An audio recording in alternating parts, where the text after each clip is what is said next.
오늘 요한복음 6장 60절부터 71절까지의 말씀을 가지고 팬인가 제자인가 라는 제목을 가지고 함께 말씀을 나누기를 원합니다.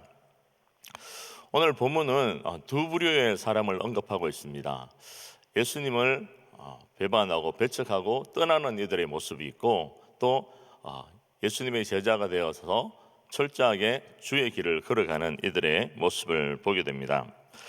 카일 아이들먼이라는 분이 쓴 팬인가 제자인가 라는 책이 있습니다. 이 책을 보면 팬의 기본적인 정의를 이렇게 합니다. 누군가를 열정적으로 좋아하는 사람이다 라고 말합니다. 이 팬은 팬의 특징이 있는데요, 이 몸에 페인트 칠을 하고 축구장에 가는 사람이고, 관람석에 앉아서 팀을 열렬히 응원하는 사람이고, 선수가 사인한 운동 셔츠를 벽에 걸어두고 또 자동차 뒤에 붙여서 다니는 사람들이고, 그러나 팬은 경기에는 나가지 않는 사람들이라는 거예요. 그리고 공을 차지도 않고 희생을 하려고 하지도 않는다는 겁니다. 그리고 자기가 응원하는 팀이 자꾸 지면 그 좋아했던 마음들이 계속 식어져서 결국 다른 팀으로 옮기는 이들이 바로 팬이라는 겁니다. 팬의 특징이 뭐라고요? 열광적으로 반응하는 거예요. 열정적으로 반응하는 것입니다. 그들에게 열정이 있는 거예요. 열광적으로 반응하는 것이 팬의 특징입니다. 예를 들면 이런 거죠. 지난주 금요일 날 마치고 나갔을 때 오병이의 기적의 은혜를 경험하면서 떡을 드렸습니다. 그래서 오늘도 떡이 준비되어 있습니다. 이러면 와 여러 가지 막 박수 치면서 이런 분들이 다 팬인 거예요. 다 팬인 거예요. 제 팬인 거예요. 제 팬. 제 팬. 그 여기 일본 사람 아무도 없잖아요. 제 팬. 다 한국 사람만 있는 거예요. 근데 오늘 본문을 보면 그렇다는 거예요. 오늘 본문을 보면 이 팬인 이들이 너무 많다는 겁니다. 오늘 말씀을 보면, 오늘 말씀 이전에 6장 15절 말씀을 보면 이렇게 말씀하는데요, 예수께서 저희가 와서 자기를 억지로 잡아 임금 삼으려는 줄을 아시고 라고 말씀하고 있습니다. 뭘 삼는다는 거예요? 임금 삼으려고 그랬다는 거예요. 이 팬들이 이런 마음이 있는 거예요. 저분이면 우리 이 로마에서 압제당하고 우리가 현실적으로 고통당한 이 모든 부분들을 능히 해결할 수 있는 능력자다. 그래서 저를 붙들어서 임금 삼아야 되겠다고 생각을 했다는 겁니다. 이 정치적 메시아로 이해를 한 거예요. 그런데 예수님은 그럴 마음이 추워도 없는 거예요. 예수님이 이 땅에 오신 이유가 뭡니까? 정치적 메시아가 아니에요. 우리를 구원하시기 위해서 구원자, 그 메시아로 이 땅에 오신 것입니다. 그런데 사람들의 반응은 그랬다는 거예요. 그래서 그 사람들이 뭘 보면서 쫓아간다는 거예요? 요한복음 6장 2절 말씀을 보면 큰 무리가 따르니 이는 병인들에게 행하시는 표적을 보미르라. 뭘 보고 움직였다고요? 표적을 보고 움직였다는 거예요. 예수님을 내 안에 주인으로 모시고 예수 따라가는 삶이 아니라, 말씀 따라가는 삶이 아니라 뭐 따라갔다는 거예요? 표적 따라갔다는 거예요. 표적. 요한복음에 7가지 표적이 나오는데요, 그 가운데 가나 혼인잔치 38년 된 병자가 나음을 얻고, 또 오병이어의 기적이 일어나고, 이런 여러 표적들을 보면서 계속 그들이 열광적으로 반응하고 있다는 겁니다. 그래서 요한복음 6장 30절 말씀을 보면 표전 3번역에 이렇게 말씀하고 있는데요, 그들은 다시 물었다. 우리에게 무슨 표징을 행하셔서 우리로 하여금 보고 당신을 믿게 하시겠습니까? 이해가 되시죠? 이들이 뭘 쫓아갔다고요? 말씀을 쫓아갔다고요? 예수를 쫓아갔다고요? 아니에요. 표적을 보면서 끊임없이 쫓아갔다는 것을 보게 됩니다. 그들은 진리 대신 예수 그리스도, 말씀 되시는 예수 그리스도를 쫓아간 게 아니라 열광적으로 표적과 눈에 보이는 것을 열광적으로 쫓아갔다는 것을 볼 수 있습니다. 그래서 그 팬의 모습, 즉 무늬만 제자인 이들의 모습, 그 결과가 어떻습니까? 1절 말씀, 64절 말씀을 보면 64절 말씀에 반복되어지는 단어가 있죠. 뭐죠? 너희 중에 믿지 아니하는 자들, 믿지 아니하는 자들. 팬이 되어서 표적을 쫓아가서 열광적으로 반응하는 그 모습이 결국에 나타나는 결과가 뭐예요? 믿지 않는다는 거예요. 그리고 66절에도 이렇게 말씀하고 있는데요, 다시 그와 함께 다니지 않고 제자 중에 많이 물러갔다. 예수님을 떠났다는 거예요. 왜 예수님을 떠날까요? 자신이 생각한 기대가, 또 자신이 생각한 그 갈망이 채워지지 않으니까 떠나는 거죠. 요한복음 6장 70절에는 한 발 더 나아갑니다. 가룟 유다가 6장 70절 말씀을 보면 예수님을 팔아요. 6장 70절 말씀을 보면 너희 12를 택하지 아니하였느냐? 너희 중에 한 사람 마귀니라, 이렇게 말씀하시면서 6장 71절에는 예수님을 팔 자라 바로 유다라고 말씀을 하고 있습니다.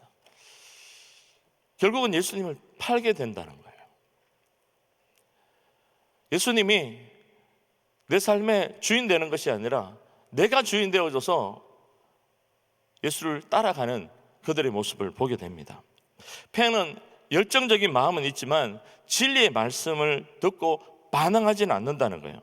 진리의 말씀에 귀를 기울이고 그 진리의 말씀을 쫓아가려고 하지 않는다는 겁니다.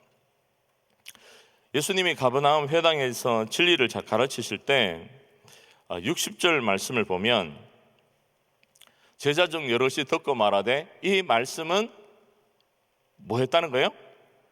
우리 같이 한번 따라 보실까요? 어렵도다. 어렵도다는 거예요. 누가 들을 수 있느냐? 어렵다는 거예요. 그리고 61절 말씀에도 보면 예수께서 스스로 제자들이 이 말씀에 대하여 수근거리는 줄 아시고 가라사대 이 말이 너희에게 걸림이 되느냐? 진리의 말씀이 선포되어지는데도 불구하고 그들이 뭐예요? 걸림이 되는 거예요. 장애물이 되는 거예요. 그리고 어렵다는 거예요. 왜? 이유가 뭡니까? 영적인 눈이 가려지고 영적인 귀가 닫혀지고 말씀을 깨닫고 이해하는 이 심령이 굳어지고 무뎌져 있으니까 화인 맞은 심령이 되니까 말씀을 깨달을 수가 없는 거예요. 어느 한 교회에서 목회자가 아니라 스님을 모시고 강의를 들었습니다. 그런데 강의를 듣는데 온 성도들이 다 은혜를 받는 거예요. 그래, 이상하다. 탁월한 부흥사 목사님이 오셔서 말씀을 전하는 것도 아닌데 스님이 와서 강의를 했는데 성도들이 은혜를 받는 거예요. 그 스님이 뭐라 그랬냐면 제가 지금까지 살아오면서 성경을 100독을 했다는 거예요. 100독. 그런데 성경 100독을 했는데 예수님이 믿어지지 않는다는 거예요. 그래서 성도들이 그 얘기를 듣고 얼마나 감동했는지 모르는 거예요. 왜 감동했을까요? 나는 성경 1독도 안 했는데 예수님이 믿어지는데, 성경 100독 했는데 예수님이 안 믿어진다는 거예요. 왜 그럴까요? 예수를 믿는 그 믿음이, 그 마음의 문을 누가 열어주셔야 돼요? 하나님이 열어주셔야 돼요. 영적으로 우리의 심령의 마음의 문이 주님이 열어주셔야 말씀을 깨닫게 되고 진리의 말씀을 이해하게 되는 줄 믿습니다. 그런데 이 제자들에게는 이 마음이 없는 거예요.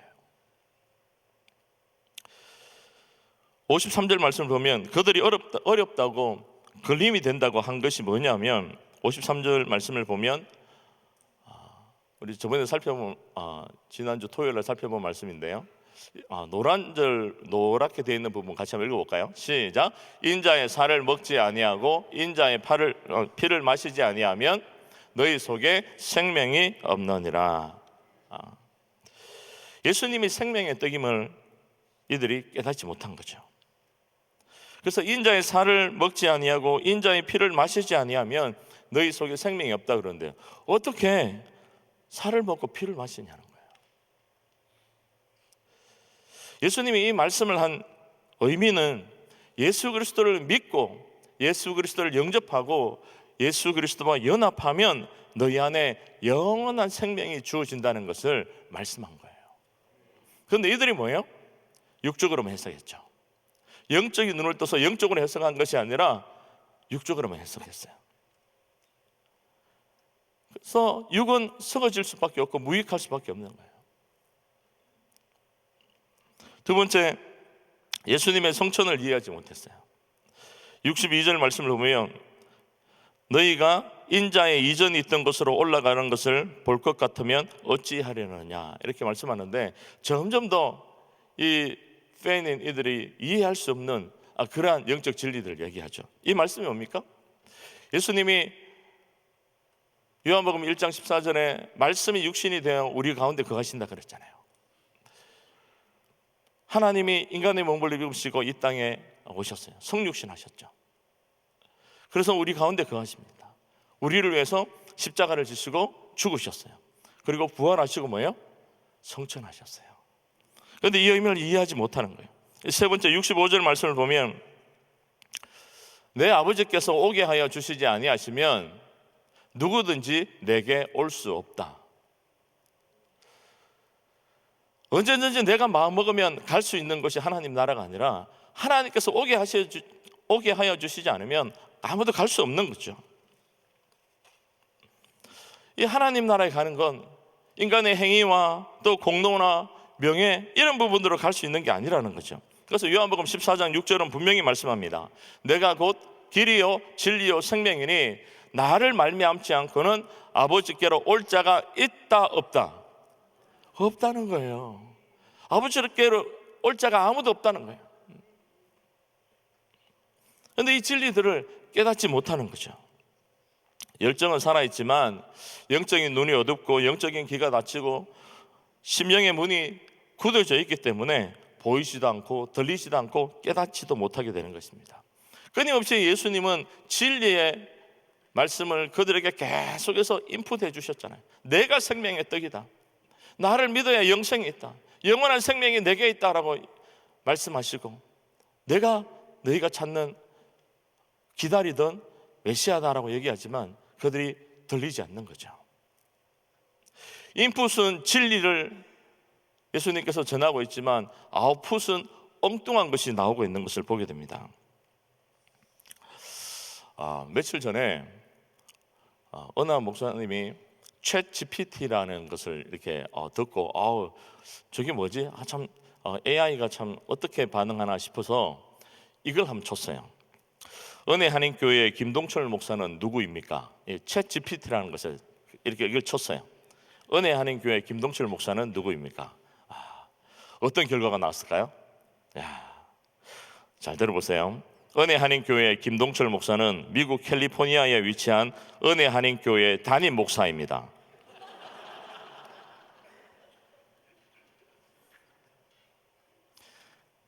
그 뒤에 많지만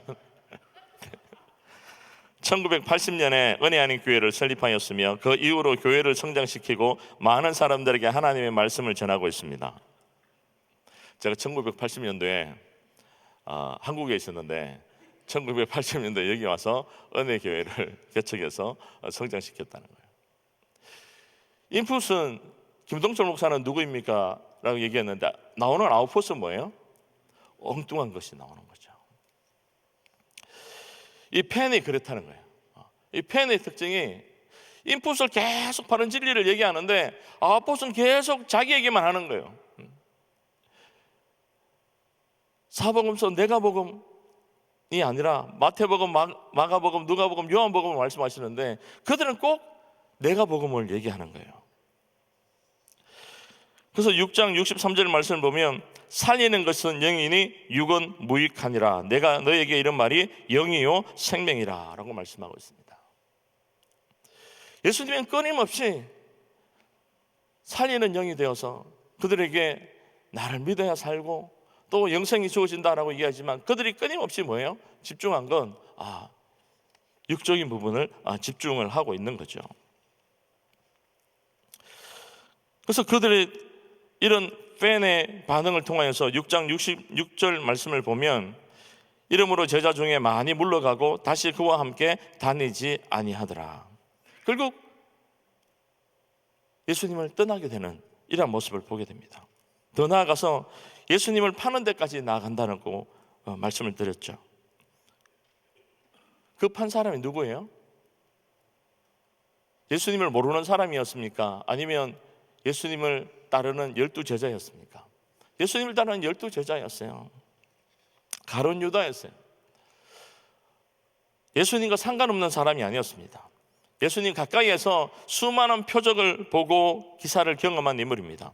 병든 자를 고치시고 죽은 자를 살리시고 천국 복음을 듣고 배에 가득한 물고기를 잡게 하시는 예수님의 모습을 보고 풍랑을 잔잔케 하시고 무리를 걷게 하시는, 귀신을 내어 쫓으시는 수많은 기적과 이산을 눈으로 목도하고 함께 했던 이가 바로 가룟 유다였습니다.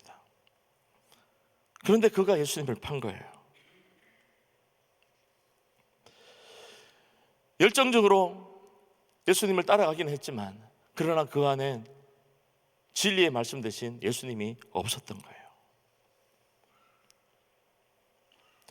이 말씀을 대하면서 우리 안에 이런 마음이 좀 들지 않습니까? 나는 어떤 모습인가? 우리 가룟 유다를 반면교사 삼아서 우리의 모습을 좀 들여다봐야 되지 않을까요? 교회 안에 있다고 해서, 많은 사역을 감당하고 있다고 해서, 직분이 지어져서 내가 충성되게 섬기고 있다고 해서 내가 제자의 삶을 살아가고 있는가? 혹시 내 안에 팬인 모습이 없는가? 열정적으로 반응하고 있는데 주님이 말씀하신 제자의 길과는 거리가 먼 나만의 열정을 품고 달려가고 있지는 않은가? 나는 팬인가? 제자인가?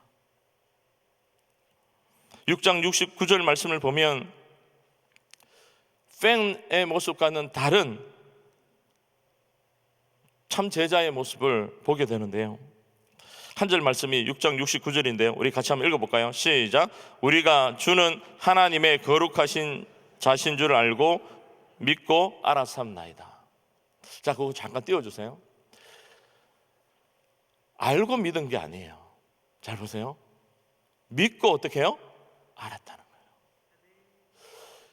예수님이 하나님의 거룩하신 자, 하나님의 아들, 독생자라는 것을 믿고 알았다는 거예요. 여러분은 알고 믿습니까? 믿고 아십니까? 그렇죠. 믿는 것이 우선입니다. 이 믿게 하는 믿음을 주시는 분이 누구예요? 하나님이세요. 하나님이 믿음을 주셔야 우리가 깨닫고 알게 되는 것을 보게 됩니다. 그래서 베드로가 70절 말씀에 68절 말씀에 이렇게 고백하고 있죠.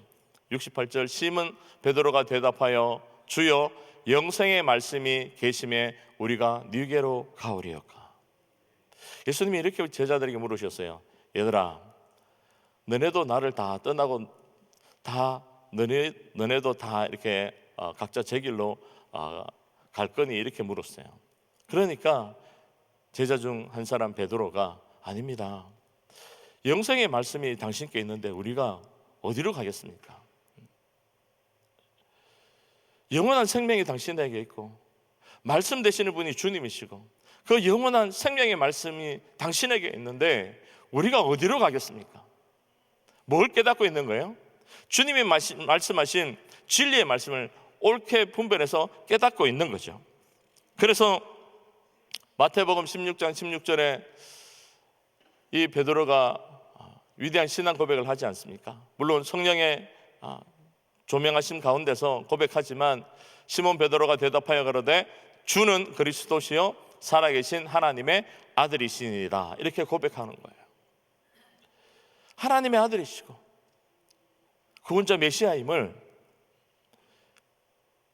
믿음으로 고백하는 이 베드로의 모습을 보게 됩니다.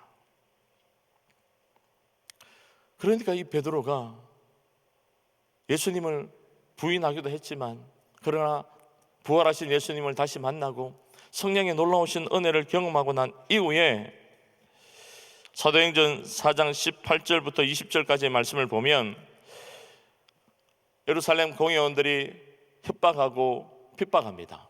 예수의 이름으로 앞으로 너희가 도무지 말하지도 말고 가르치지도 말라고 얘기합니다. 그런데 19절 말씀을 보면 너희 말 듣는 것이 하나님 말씀 듣는 것보다 옳은가 판단하라. 그리고 4장 20절 이렇게 고백합니다. 우리 같이 한번 읽어볼까요? 시작. 우리는 보고 들은 것을 말하지 아니할 수 없다. 우리가 보고 들은 것을 말하지 아니할 수 없다고 고백합니다. 너희 말 듣는 것보다 하나님 말씀 듣는 것이 더 귀하다, 더 우선순위다 라고 얘기합니다. 그러면서 주님이 가신 십자가의 길 걸어가고요, 순교자의 길을 걸어갑니다.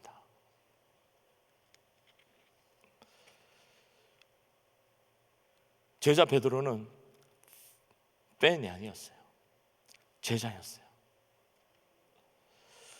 주님의 말씀 붙들고 걸어갔고 표적 따라 걸어가지 않고 오직 구원자 되신 예수 그리스도, 영원한 생명의 주체가 되신 그 예수 그리스도 진리의 말씀 붙들고 끝까지 걸어갔던 사람이 바로 베드로인 것을 보게 됩니다. 바울은 또 어떻습니까? 고린도후서 11장 24절에서 27절 말씀을 보면 유대인들에게 40에 하나 감암매를 5번 맞고 3번 태장으로 맞고 1번 돌에 맞고 3번 파선하는데 일주일을 기품에서 지냈고 여행을 하면서 강의 위험과 강도의 위험과 동족의 위험과 이방인의 위험과 신의 위험과 광야의 위험과 바다의 위험과 거짓 형제 중에 위험을 당하고 수고하고 애쓰고 여러 번 자지 못하고 줄이고 목마르고 여러 번 굶고 춥고 헐벗었지만 예수를 쫓다가 감옥에 갇혔지만, 그러나 이 바울의 고백이 뭡니까? 예수 따라가라 보니까 아무것도 없구나. 예수 따라서 가보니까 고난만 있구나. 그래서 예수님을 부인하고 떠났습니까? 아닙니다. 열정적으로 예수님께 반응합니다. 진리의 말씀 위에 견고하게 서서 주를 따라갑니다. 그래서 사도행전 20장 24절에는 이렇게 고백합니다. 나의 달려갈 길과 주 예수께 받은 사명 곧 하나님의 은혜의 복음 증거하는 일을 마치려 하면은 나의 생명을 조금 더 귀한 것으로 여기지 않겠노라고 고백합니다. 바울이 온전히 예수만 보고 쫓아간 거죠. 예수 따라간 거예요. 주님이 가신 그 십자가의 길 좁은 길을 걸어가려고 몸부림치면서 걸어간 것을 보게 됩니다. 그래서 로마서 14장 8절에도 이렇게 고백하고 있는데요, 우리가 살아도 주를 위하여 살고 죽어도 주를 위하여 죽나니 그러므로 사나 죽으나 우리가 주의 것이로다. 오늘 이 예배 자리에 나온 우리 모든 믿음의 식구들의 고백이 이 고백이 되어야 될 줄 믿습니다. 내가 살아도 주를 위해서 살고 죽어도 주를 위해서 죽나니 사나 죽으나 내 몸에서 그리스도만 존귀 여기기를 소원하는 이 믿음의 고백이, 이 결단이 저와 여러분들의 살아있기를 예수님을 간절히 축원합니다. 그런 이들은 팬이 아니에요. 내 생각과 내 기대치가 충족되어지지 않아도 예수를 떠나지 않습니다. 믿음의 공동체를 떠나지 않습니다. 어떻게 해서든지 주를 위해 살려고 몸부림치는 거예요. 내가 살아도 주를 위해 살고, 내가 고난당해도 이 고난이 이미 나를 위해서 십자가의 길을 걸어간 그 주님의 은혜임을 알고 묵묵하게 넉넉하게 이기고 걸어가는 그들이 바로 제자의 모습인 것을 보게 됩니다. 빌립보서 1장 20절에도 이렇게 말씀하고 있는데요, 나의 간절한 기대와 소망을 따라 아무 일이든지 부끄럽지 아니하고 오직 전과 같이 이제도 온전히 담대하여 살든지 죽든지 내 몸에서 그리스도가 존귀 되게 하려 하나니. 살든지 죽든지 이게 중요한 것이 아니라는 거예요. 내 기대와 내가 생각하는 그 만족이 충족되어지지 않는 이게 중요한 것이 아니라는 거예요. 목자 좀 늦게 하면 어떻습니까? 직분 좀 늦게 받으면 어떻습니까? 또 안 받으면 어떻습니까? 내가 원하는 그 사역에 가서 섬겨도 좋지만 섬기지 못한다 할지라도 뭐 어떻습니까? 많은 사람들이 나를 인정해 주지 않아도 그게 뭐가 문제가 되겠습니까? 내 안에 계신 예수 그리스도 주님이 하시면 되는데, 그 믿음의 고백을 하면서 살아가고 살아내는 저와 여러분들이 되시기를 예수님으로 간절히 축원합니다. 오늘 함께 찬양하고자 하는 이 찬양의 가사가 나는 가리라 주의 길을 가리라는 찬양곡인데요, 이 가사가 이렇습니다. 비바람이 앞길을 막아도 나는 가리 주의 길을 가리, 눈보라가 앞길을 가려도 나는 가리 주의 길을 가리. 이 길은 영광의 길, 고난의 길, 그러나 그 길이 바로 승리의 길이고 생명의 길이다. 나는 가리라 주의 길을 가리라. 여러분, 이 고백이 오늘 이 말씀과 그대로 접목되어져서 우리 한 사람 한 사람의 살아있는 믿음의 고백, 또 신앙의 고백이 되어지기를 소망합니다. 그래서 나는 가리라 주의 길을 가리라, 나는 가리라 나의 길을 가리라가 아니라 나는 가리라 주의 길을 가리라. 이 하늘의 삶을 살아가면서도 내가 원하는 길을 걸어가지 않고, 팬의 길로 걸어가지 않고, 주님이 가신 십자가의 길, 좁은 길, 영생의 말씀이 주님께 있고 주님이 우리를 구원하시고자 하시는 그 메시아임을 믿고 흔들리지 않고 주님이 원하시는 그 믿음의 길을 넉넉하고 담대하게 걸어가고 이기고 승리하는 우리 모든 믿음의 식구들 한 분 한 분들이 다 되시기를 예수님으로 간절히 축원합니다.